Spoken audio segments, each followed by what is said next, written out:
maa ngi fi rek.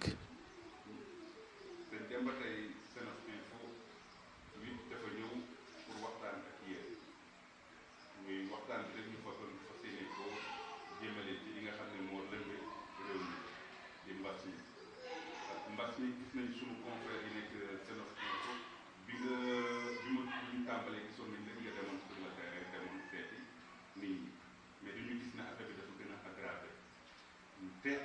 ñu mel ni yéen la askan bi wékk seen yaakaar ñu dimbale leen donc ginnaaw bi nga demee sur le terrain ba nga xamante ne nii def nga ay jéego joxe ay eau de javel ak yooyu parce que ñu ko seetaan à travers l' internet ñu bëggoon xam ndax xam nga yeneen affaire projet yoo xam ne envisagé nga ko jëmale ko waat ci askan bi. asalaamaaleykum ñoo ngi nuyu mbokk yëpp góor ak jigéen mag ak ndaw. ñu ngi leen di nuyu di profité ci occasion bi ci bésu tey jii muy bésu korité di balu àq ñëpp di leen balu àq di ñaan yàlla ci bésu tey yal na yàlla mottale yéene yëpp lépp lu nga xamante ni woor nañ ko ci weer wu tedd wi yal na ko suñu borom fulandi defal ñu ko ay xéewal yu bëree bëri jéggal ñu suñuy bàkkaar jaare fii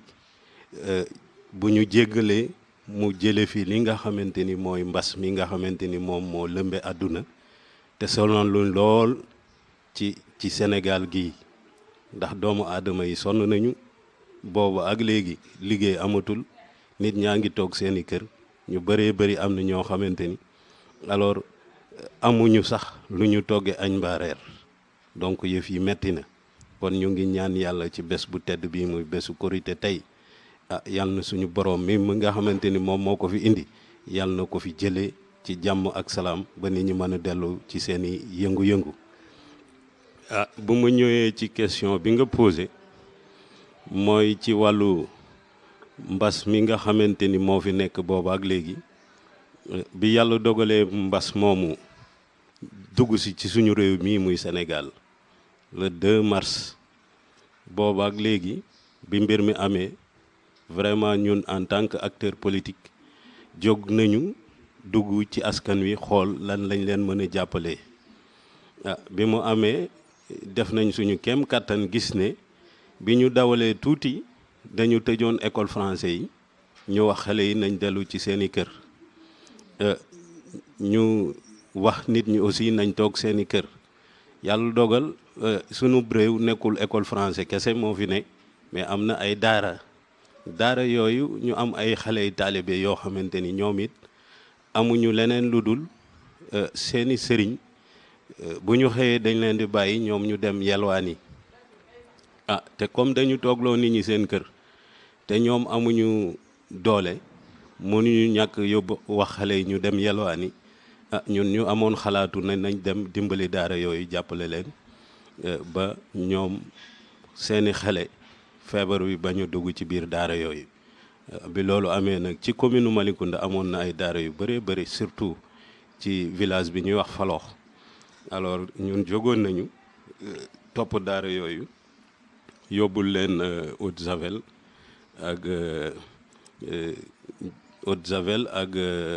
ay nu mu tuddati li ñuy jëfandikoo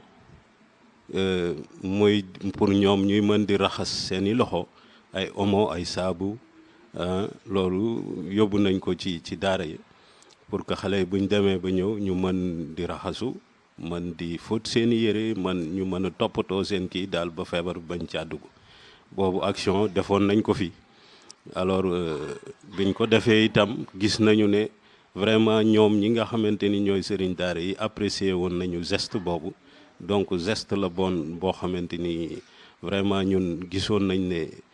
c'était le moment pour ñu def ko parce que ñoom rek ñoom ñoo demoon école français yi xale yi yëpp toog yoon nañu mais xale yi newoon ca daara ya vraiment ñu ngi continuer woon di dem di yelwaan yi kon suñu première action foofu lañ ko axé woon vraiment ci kii bi di ñaan yàlla nag yàlla na yàlla jàppale ñu ba feebar bi gis nañu ne mu ngi gën di law ci biir réew mi autorités yi ñu ngi def seeni kéem kattan mais ba léegi feebar baa ngi gën a jëm kanam kon war nañu yokkaat suñu doole war nañu defaat yeneen action vraiment ba moom feebar bi man fee jeex. Beneen bi aussi mooy famille yu bëri ay ménages yu bëri aussi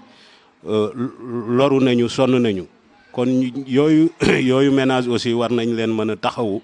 vraiment parce que boo toogee ay diiru 2 mois 3 mois liggéeyoo alors foofu jafe-jafe dafay am.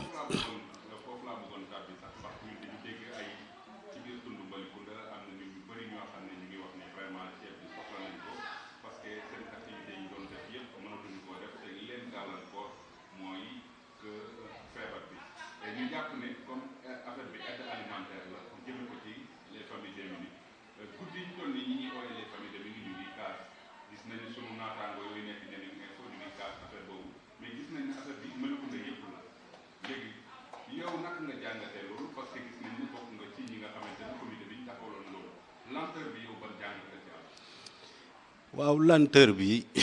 mbir mi dafa yàgg muy ndimbal bi nga xamante ni état bi yëkkati na ko pour jëmale ko ci askan wi ndimbal loolu dafa yeex parce que bañ ko dalee wax boobu ak léegi booy xool ëpp na 1 mois nit ñi ñu toogloo seen kër defatuñu benn activité dematuñu dikkuñu vraiment tey jii yàlla dogal ñoom amuñu beneen yaakaar ci leneen amuñu yeneen revenu pour ñu mën a kon di dund tey ñooñu buñ leen toogloo booba ak léegi mënuñu leen dimbali joxuñu leen dimbal li ñuy wax loolu vraiment ñoom seen jëmi bopp ku waxul ne sonn nañu aussi da ngay wax lu la neex rek mais bëri na ay famille yu sonn ci biir commune Malicounda ñu gis ne ndimbal li état li indi aussi ndimbal loolu yaakaar bañ ci amoon gis nañ ne ndimbal loolu doyul effectivement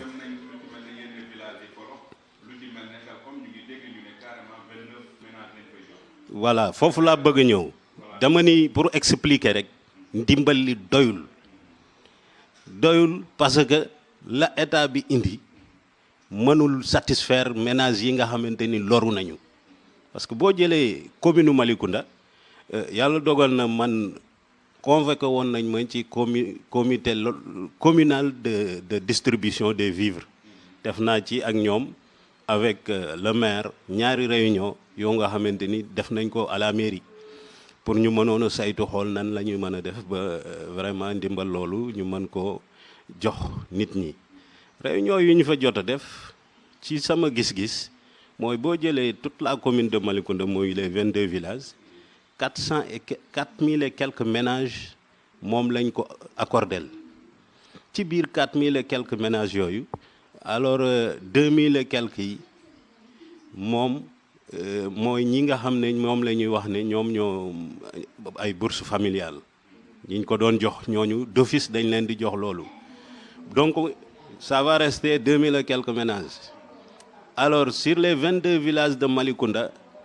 2000 et quelques ménages yooyu rek ñoo ciy des pour li war a des ñu mën ko séddaatle nit ñi mooy ndimbalu état bi nga gis ne loolu lu tuuti la par rapport ak li fi nekk ci ay ménages loolu nag jafe-jafe la pour ñu mën koo séddaatle jafe-jafe boobu moom la commune bi amee mooy tey li des noonu muy 2000 et quelques ménages naka la ñu mën a def ba ci village bu ci ne ñu mën laa jox dara loolu nag am na dispatching bi nga xamante ni am na réflexion bi ci amoon rencontre yi ñu defoon mais ba tey chaque village boo ci dem rek la cay des tey ménage dafa bëri voilà donc problème bi mooy nan la ñuy mën a def ba bu ñu seddaatlee lay des comment on peut faire pour mën leen a satisfaire.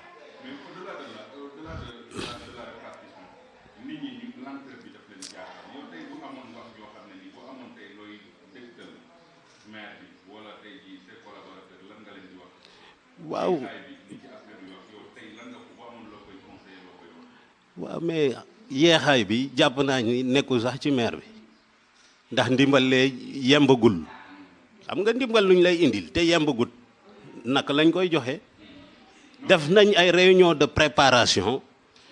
ba pare ba def dispatching ba xam village bu ci ne bu ñu joxee lii moo ciy des mais nag ndimbal li yembagut ceeb bi yëpp ñëwul diwlin ba yëpp ñëwul suukar bi yëpp ñëwul loolu lépp bu embagut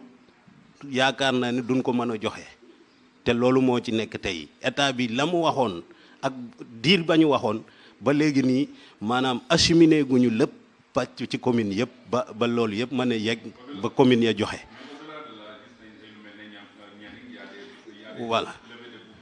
voilà foofu.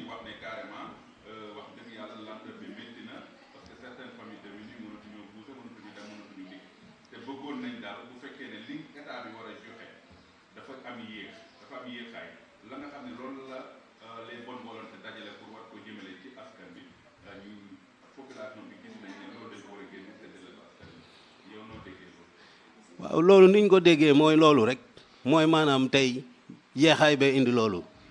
parce que li ñu maanaam li nit ñi xalaat mooy ndimbalu état bi ñëw ñu séddaatle ko ba pare nag door a seet gap bii des door a séddaatle la ca des boo gisee maanaam le problème bi soulevé au niveau de Nianing Info de Nianing du village de Nianing mooy que ñoom village bu ci ne am na organisation bi nga def benn comité local bu village bu ci ne ñoom ñuy collecter ay ndimbal ay bonne volonté di fa joxe léegi nag loolu moom au niveau de Nianing problème boobu moo posé wu ñoom collecté nañu ndimbal ay ceeb ay xaalis ah kenn ku ci ne loo mën a joxe nga joxe ko la ñu collecté noonu nag mu nekk foofa ñoom dañ koo téye di xaar ndimbalu état bi ñëw ba ñu joxe ko ba noppi pour ñoom ñu door a joxe voilà bàyyil ma yeggali parce que loolu man awuma ci du man maa ci ma amuma ci ndogal mais c'est-à-dire pour te dire loolu moo indi yeexaayu foofa ñoom nag ils se sont soulevés ne waratuñoo xaar ndimbalu état bi ñoom la ñu collecté seen biir dañ koo war a joxe dégg nga bu ñu joxee loolu ba noppi nag parce que ne am na ay famille yu sonn effectivement am na ay famille yu sonn ñoom nag ñoom ñoo war a am seen organisation bopp bu ñu gisee ne am na ay famille yu sonn ñoom nañu jël li ñu collecté ñu joxe ko jox famille yu sonn yi te léegi ñu xaar ndimbalu état bi parce que xamuñu ndimbalu état bi kañ lay ñëw ak kañ lay ñuy pare kon nag ñoom autour du chef de village ak autour des responsables qui sont là-bas ñoom dañu war a organiser wu ñu jël ndimbal loolu ñu collecté ba pare ci seeni biir ñu seet ñi gën a sonn ñu jox leen ko loolu parce que ndimbalu état bi kat mu ngi nii taxaw tagga dembe boobu ba léegi mënuñu kaa joxe loolu moo am ci village yëpp village bu Warang soulèvement bu mel noonu amoon na ca c'est-à-dire bu Nianing la ñu dégg rek mais bu Warang aussi coow loolu mu nga fa ba léegi parce que ngeen dajale ab ndimbal ba léegi boobu ak léegi mënuñu koo joxe te mu am ñu sonn aussi loolu war nañ ko seetaat.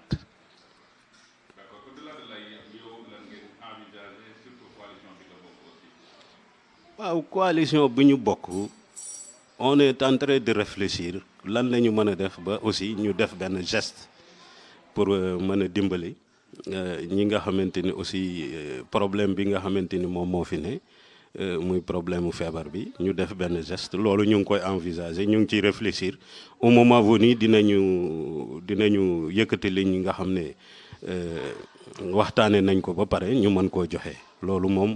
defaguñ ko mais dinañ ko def incha allah rabi.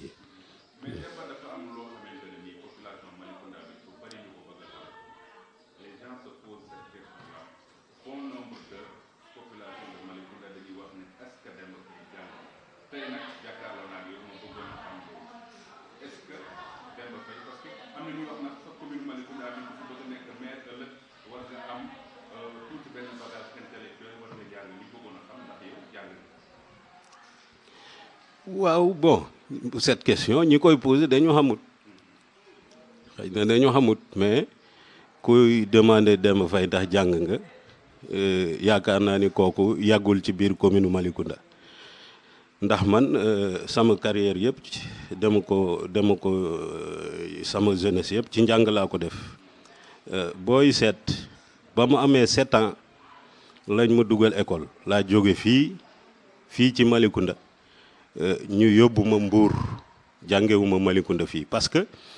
yooyu jamono benn école moo fi ne woon muy école Malicounda Bambara école primaire Malicounda Bambara moo fi ne woon mu sori lool xam naa suñu waajur am ñeewantel ci ñun pour li ñuy jóge fii ci Kër Waale di dem ba Malicounda Bambara di fi jàng di ñëw parce que bëri na ñoo xamante ni jànguñu ndax loolu soriwaay bi. léegi nag moom comme amoon nañu ab parent bu nekk Mbour muy suñu magu yaay mu ne am këram Mbour mu jële ma fi mu yóbbu ma foofu ma jàngi en 1972 laa dale foofu école primaire bu ñuy wax Diamaguène 2 actuel Gaynde Fatma foofu laa tàmbalee sama école primaire ma def fa primaire ba am entrée en sixième foofu ma jàll ci école bi ñuy wax CS3 CS3 aussi actuel Amadou Wade lañ koy wax ma nekk CS3 aussi ba am sama BFM CS3 bi ma amee suma BFM laa fa jóge dem lycée Demba Diop nekk lycée Demba Diop également ba am sama bac bi ma amee suma bac ma dem Dakar defi jàngi au niveau de l'université Dakar également ma nekk fa à peu près 2 ans bi ma fa nekkee 2 ans laa jóge foofu ma continuer sama njàng au niveau de Turquie foofu def naa fa 1 an Turquie boobu aussi la ma fa yóbbu woon mooy njàng rek continuer woon ndax université ba laa ne woon à l'époque li ñuy wax tremblement de terre man fekke naa ko man tremblement de terre en Turquie man fekk naa ko fa foofu laa doog a xamee luy tremblement de terre dama ko doon dégg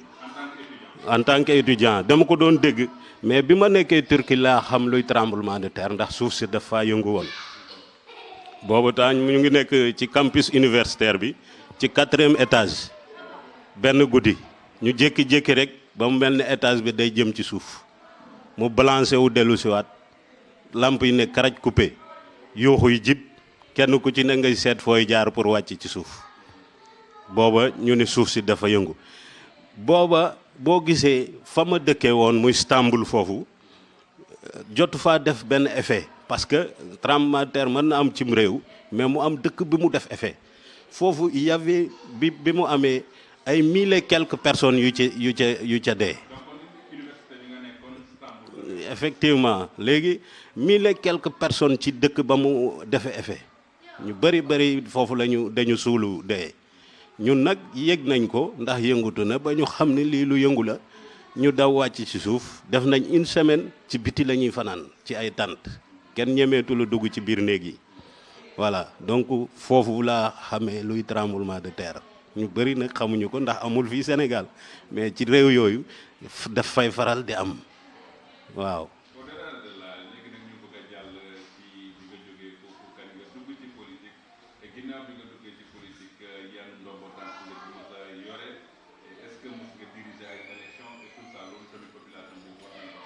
waaw bon bu ñu ñëwee sur le plan politique également ba ma jógee foofu la ma tax a ñibbisi mooy ba ma fa nekkee di jàng ba mu yàgg alors suñu waajur muy suñu papa nekkoon président communauté rurale Malicounda alors booba magal na boole ci aussi am feebar bu ko daboon alors man comme maa nekk taawam bu góor ma écourté samay étude ma ñibbisi nekk ci wetam donc di ko jàppale parce que mag aussi il faut mu am doom ju ne ci wetam pour mën ko jàppale bu baax a baax loolu moo mu indi moo arrêté sama njàng aussi ba mu ñu nekk ci wetam di ko jàppale. alors mën naa wax ne loolu mu ngi amee en 2000 les années 2000 googu laa ñibbisi fii bi mu ñibbisee aussi ma nekk ak moom di ko nekk ci kër gi fii di ànd ak moom. alors beneen ba sax boobu fekk na bureau ba daawutu fa dem parce que boobu magal na lu ci bëri ci kër gi fii la doon ne donc bu amoon ñu soxla dara pratiquement maa leen doon accueillir ñu wax ma li ñu soxla ma gis ko waxtaan ak moom mu wax ma nii ak nii ak nii ma defal leen loola. donc noonu la ñu nekk fa ba en 2000 xam nga ci la élection présidentielle yi amee Ablaye Wade gagné 2000 ci lañ gagné woon Abdou Diouf Ablaye Wade ba mu ñëwee en 2000 gagné ñu ñëw en 2001 mu def délégation spéciale commune yëpp mu def leen délégation spéciale waaw atam délégation spéciale boobu fekk na booba bàyyi pa bi bàyyi na bi ñu délégation spéciale boobu ñëwee fekk comme ñun ñoo nekkoon di jàppale pa bi ci wàllu liggéeyam délégation spéciale boobu ñu koy wax Famara Sarr moo ñu jëlaatoon ne ñu il faut ngeen jàppale ñu ci liggéey bi ñu jàppale ko ci liggéey bi di ko accompagner. alors ci biir loolu aussi élection locale yi ñu programmé leen woon en 2002 googu biñ ci ñëwee malgré que maa ngi nekkoon ci commune bi ci di jàppale délégation spéciale bi ci lañ ma dugalee ci liste CPC bi nga xamante ni Ousmane Gueye moo ko jiite woon Ousmane Gueye moomu nga xam ne moom pa bi moo ko formé l'actuel maire de Saly donc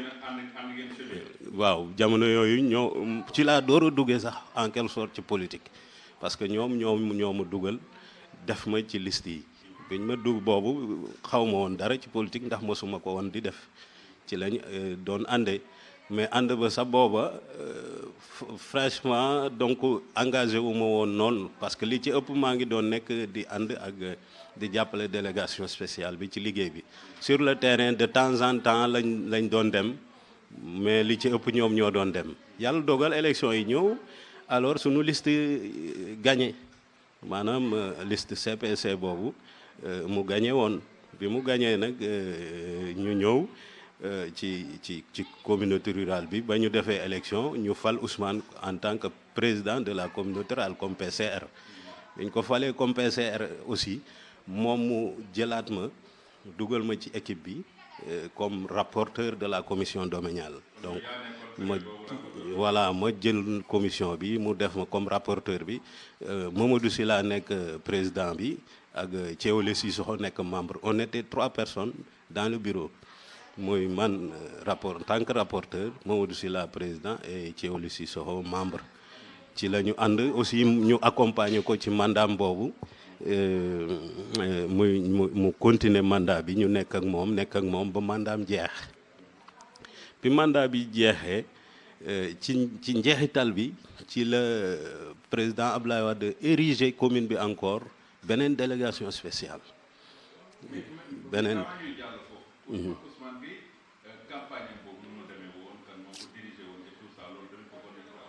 non moom ci Ousmane ba ma nekkee ak Ousmane alors bi ñu nekkee ba ñuy ànd ci wàllu politique bi ñu ñëwee defaat renouvellement instance su parti socialiste bi ñu defee renouvellement bi ndax bu njëkk instance yi mag ñi ñoo ko yoroon mais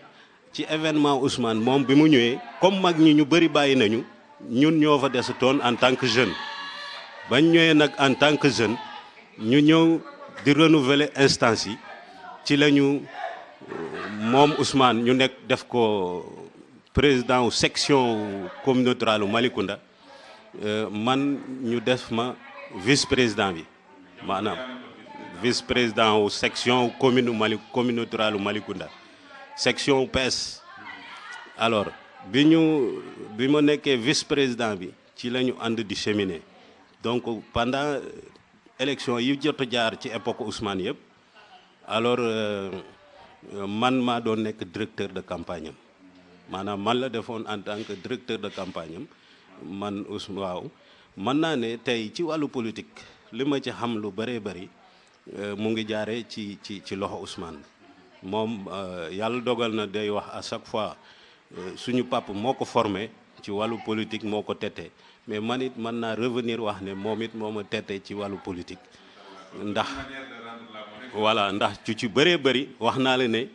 alors man engage daaw ma ko woon def mais ba mu ñëwee rek la ñu impliqué ci biir ñuy def politique mu def ma nekk vice président wu section bi élection bu jotee mu def ma directeur de campagne bu ñu demee ci ay ndaje balaa ñoo def dara mu jox ma kàddu ne ma waxal parce que man nit ku timide laa woon maanaam daaw ma woon wax lu bëri daaw ma woon yëngu itam nangam mënu ma woon itam publiquement nit ñi toog may wax mais nag il me poussait à le faire waaw jëlal kàddu waxal ngay wax donc loolu moo tax ma miin yëf yi. donc ci moom nga commencé di def prise de parole. Voilà il m'a formé sur ça sur ci wax en public ci jël kàddu ci wax li nga bëgg donc mën naa wax ne moom it en retour formé na ma ci wàllu politique ci lu bëree bëri ci li ma ci jot a xam moom ci moom laa ko jëlee ba tax na maa ngi koy gërëm di ko sant ci wàllu woowu lépp lu ma ci xam nii ba koy jéem yàlla ak moom la moom moo ñu tette formé ñu ba ñu mën a def lii voilà ci loolu laa ci bëgg a wax def maag moom nekk nañ daal ay yooni yoon ci wàllu woowu voilà bu ñu ñëwee ci comme li nga wax élection 2009 Ousmane bi mu fi nekkee xam nga ca fi ma yemoon mooy nee naa la ne en 2008 dañu defoon délégation spéciale commune rurale Malicounda booba Ousmane moo nekkoon en tant que PCR donc ñu jële ko fi def fi teg fi ab délégation spéciale boobu ki ñuy wax Babacar Diouf moo ko jiite woon biñ ko defee nag délégation spéciale bi ñu demee ba 2009 élection yi jub si ñu dagg Saly le village de Saly ñu dagg ko def ko commune mu bokk ci communes yi ñu dagg à l'époque de Ablaye Wade Saly Somone Ngaparou yooyu yëpp ñu def leen ay communes léegi Ousmane comme moom dafa fii la newoon comme boobu Saly ci Malicounda la woon mu nekk PCR fii te dëkk Saly biñ daggee Saly dafa obligé wu mu dem Saly parce que fa la dëkk donc ñu def ko commune moom mu dem Saly pour jéem fa nekk fa candidat yooyu jamono nag avant élection yi jot man amoon na benn retiré woo naa génnoon naa parce que bon en fait ci sama gis-gis demoon naa ba am tuuti réeroo ak moom alors yàlla dogal ma génn nag ma demoon nekk ci benn mouvement bi ñuy wax génération du concret voilà. waaw loolu aussi bëgg nañ population bi nga leer leen parce que dañuy foog ne da ngay jaabante di dem. waaw foofu. est-ce que yow da nga dem ci parti yu bëri. mosuma bon en fait foofu pour leeral tuuti mosuma jógee ci parti socialiste parce que dama lay wax ne parti socialiste muy PS ci laa juddoo màgg ci yaru ci suñuy waajur dañoo fekk ci loolu rek la ñu xamoon. waaye ma yeggali rek loolu yëpp danaa ci ñëw maanaam ñooñu dañoo xamul ak ñenn ñi aussi xam nañu dañu yàq der rek parti socialiste la ñu mës a nekk mësuñu cee jóge waaw moom la ñu xam fi leen juddoo màgg ci yaru ci yàlla dogal comme li ma la wax bi ñu ñëwee en 2009 ma génnoon dem ci mouvement génération du concret boobu fekkagul Ousmane dem Saly dégg nga bi ñu nekkee foofu ba ñu érigé def commune bi ñu dagg commune bi moom mu dem Saly boobu fekk na maa ngi nekk coordonnateur génération du concret jiite ko ci commune bi fii ci la ñu defaat yeneen renouvellement bi ñu defee yeneen renouvellement le parti socialiste ci la tabbee woon Thiewly Cissokho comme président section PS boobu fekk na man bougé woon naa jóge nekkatuma fa woon moom ñu jël ko tabb ko président section PS alors ñu jëw en 2009 man ma dem ci sama mouvement boobu ay élection moom mu nekk ci PS ak beneen coalition ñu dem ci élection yooyu la ñu demee en 2009 bi ñu demee alors sur ma liste il y avait actuellement ñi fi nekk tey nekk ay dirigeants ku mel ni Bouré Diouf président commission domaniale bu Malicounda moom mu ngi ci woon alors ku mel ni Pape Meissa Faye nekk deuxième adjoint au maire ñu ngi woon ci sama liste boobu am na ku ñuy wax Michel Sène à Nianing am ku ñuy wax Ousmane Diop à Fandane am ku ñuy wax Abdou Sow nekk Nianing ñooñu booy xool ak kanati keneen 6 personnes yoo xamante ni ñoom ñoo jàlloon ci sama liste ndax bi ñuy defar liste bi man liste majoritaire laa jiite woon ñoom ma teg leen ci liste proportionnelle bi ñu ñëwee alors ñu dem élection yi ñu ñàkk bi ñu ñàkkee ñoom ñooñu la ñu tabboon ci suñu liste muy 6 personnes. kon si j'ai très bien compris ñun ñooñu nga ci lim man ñi ci des xam nga xamuma leen mais ñi nga xam ne ñoo ci fës parce que li nekk ci nguur gi moo tax ma xam leen kon si j'ai très bien compris Pape Maïssa Faye ak Bro Diouf en 2009 yow ci sa liste lañ jàllee comme conseiller rural. Effectivement ci sama liste la ñu jàlle woon comme conseiller rural ci seen mandat bu njëkk ci sama liste lañ ko def ci la ñu njëkk dem ci taabalu conseil Malicounda à l'époque nag Thiewly Cissokho moom moo nekkoon président communauté rurale bi ñoom ci lañ doon siéger di dem di ñëw man nag siéger wu ma woon ndax ku jiite liste majoritaire doo ci bokk donc man j'avais pris cette option pour que comme maa nga nekk leader bi liste majoritaire laay jiite bu ñu gañee bu ñu gañewut alors la cay xew ñu xam ko muy loolu ba ñu gañewut nag ma xam ne carrément alors j'ai pas besoin may dem di fa siéger waaw bi ñu jàllee foofu étape boobu ñu def 2009 Thiewly gagné donc commencé mandaam di liggéey jusqu'à présent ñun ñu nekkoon def un peu de recul presque dañu xawoon a sele suñuy activité politique sax ndax boo jógee ci défaite souvent da ngay xaw toog tuuti on a fait presque 2 ou 3 ans yoo xam ne yëngaluñu defuñu benn activité politique ba ay 2012 vers bi 2012 di jege si booru élection présidentielle yi ci la Ousmane Gueye ci boppam en tant que responsable politique bu PS ci la déplacé woon nag ñëw forcé ñu la main pour ñu ñëwaat ci suñu famille socialiste alors à ce moment-là bi mu ñëwee mu wax ñi nga xam ne laa nekkal bi ñu toogee vraiment ñu demander à ce que socialiste la ñu xam nañ delluwaat nañ nekkaat ci li ñu newoon loolu moo ñu dellu si waatoon ñu ñëw ci socialiste. Non du sax ab génn c'était une option pour mën a dem élection man cee dem élection mais lu ñu nekk fële ñu ngi woon sunu dret mu ngi ci socialisme alors durant boobu yëpp ñu nekk mooy li gars yi wax noonu alors socialiste la ñu mës a ne ca la ñu ne ba moment yi ñu nekk nii di wax socialiste la ñu mës a nekk élection présidentielle yi ngay wax nii yi passé mosuñoo wax ni dañu jóge socialiste soutenir un candidat ne veut pas dire que tu quittes un parti pour aller là-bas xam nga nit ki buñ koy waxal ne jóge nga ci parti tel day fekk nga jóge ca parti ba ne woote ab meeting de ralliement nga ni jóge naa ci parti bi rallier naa parti bi te man mosuma kaa def mosuma wooteem ndaje ne ay la yowén man Demba Faye jóge naa ci parti socialiste rallier naa PDS mosuma wax it jóge naa parti socialiste rallier naa Rewmi musul am quant à soutenir un parti wala aller vers dans un mouvement pour des élections loolu warul mën a tax ñu ne diw dafa jóge fii dem fii donc man dama jàpp ni mosuma caa jóge moom laa mos a nekk ñenn ñi nag ils ne comprennent pas day pense que ni yow yaa ngi fee rek alors bàyyi nga fii dem nga fële comme actuellement nii ñun ñu ngi ci parti socialiste ànd ak Khalifa Sall pour certains dañuy ne da nga bàyyi PS or que ñu ngi ci PS la ñu ne way actuellement bi affaire bi amee coow li amee Khalifa Sall fippu ñun ñëpp dañu gis ne li mu wax mooy dëgg ñu ànd ci ak moom moo tax Khalifa Sall tey jii ñu bëri dañ doon wax ne Ndakaaru la yem te fekk ne yemu fa parce que fu structure PS am rek Khalifa Sall nga fa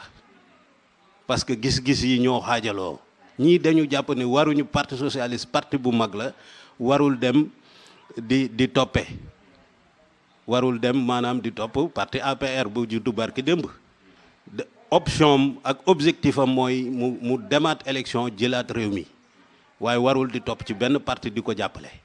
Tanor gisoon loolu Khalifa Sall am beneen gis-gis ñun ñëpp aussi ñu am gis-gis boobu ñu ni ñun duñu topp kenn loolu moo waral ñu joxante loxo ak Khalifa Sall parce que gis nañu ne lu muy wax noonu mooy dëgg mooy PS dañ ko war a defaraat ñu ànd ci jàpp ci ba demaat ci élection gagné ko yorewaat réew mi loolu moo ñu yóbbu ci camp Khalifa Sall mais jusqu'à présent aussi kenn mënuñoo jëlee ci PS la ñu donc nga gis ne ñaari PS a fi ne PS je dis que PS u Tanor moo fi nekkoon ñoom ñoo doon ànd di jàppale APR ba tey jii mais am na beneen boo xamante ni aussi Khalifa Sall lañ gëm voilà ñun ñëpp ñu topp ca. mais élection yi di ñëw dafay changé gars yi nee nañ élection yi di ñëw dafay am caution te caution bi montant bu exorbitant la ñu ngi wax naan est-ce que ñii coalition ànd taxawu Malicounda am nañ moyen. non bon élection yi di ñëw caution ak ñàkk caution alors moom la ñu yemale quel que soit alpha dinañ ci dem ñu yokk caution ba ak ñu def ko 20 ak 30 millions ñoom la ñu yemale ñun ak fu ñu ko mën a teg ñun danañ ca dem yaa ngi dégg loolu moom c'est du dara mënuñu ñu cee écarter kenn duñu mën a écarter ci commune Malicounda ba duñu présenté wu ci élection locale yi ñëw voilà. léegi nag certains le camp adverse dañuy wax ne yéen ba léegi nangu bu leen fësal seen candidat toujours yéen a ngi samp benn nit rek pourquoi loolu wala loolu c'est ban stratégie boobu ko waral. suñu stratégie la on n'a pas besoin de dire que kii mooy suñu candidat te jotagut suñu stratégie la ñoom seeni bëgg-bëgg mooy ñun nañu feeñal suñu bopp parewuñu pour loolu heure bu jotee nag di ñoom danañ ko yi xam mais pour le moment tolluwuñu foofu ñun on est en train de travailler booloo nañu nekk nañu benn ñu ngi daje di toog di waxtaan di mener suñuy action politique di ci dem di ñëw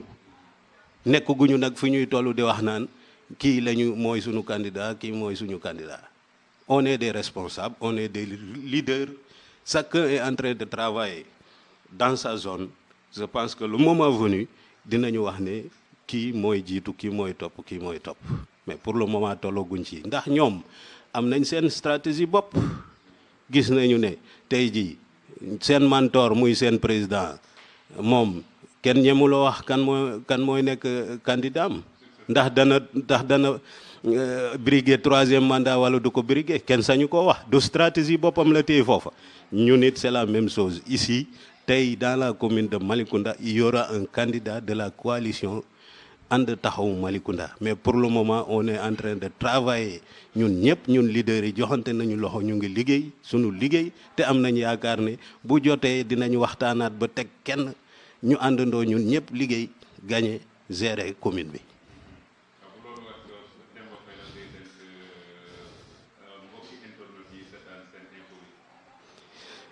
li ñuy tënkee mooy ñu ngi balu àq ñëpp ñu ngi leen di balu àq ci bés bu tedd bi di ñaanaat yàlla rek yal na yàlla yëkkati mbas mi mu jeex ci réew mi ba nit ñi mën a dellu ci seeni sago dem liggéey dem ak dikk bi mën a nekkaat di wax ni rek ci wàllu politique ñu ngi woo ñëpp citoyen yu Malicounda yëpp ñu ngi leen di woo ñu ngi leen di tàllal loxo pour ñu ànd ak ñun ci liggéeyu ànd taxawu Malicounda pour que buñ demee élection yi di ñëw ñu mën leen a gagné ci jàmm ak salaam loolu la ñuy woo nit ñi di wax internautes yi ñoom itam ñu ngi gërëm ñëpp di leen sant di ñaan yàlla nañu teewe négér ni déwén baalu nañ ñëpp ak wasalaam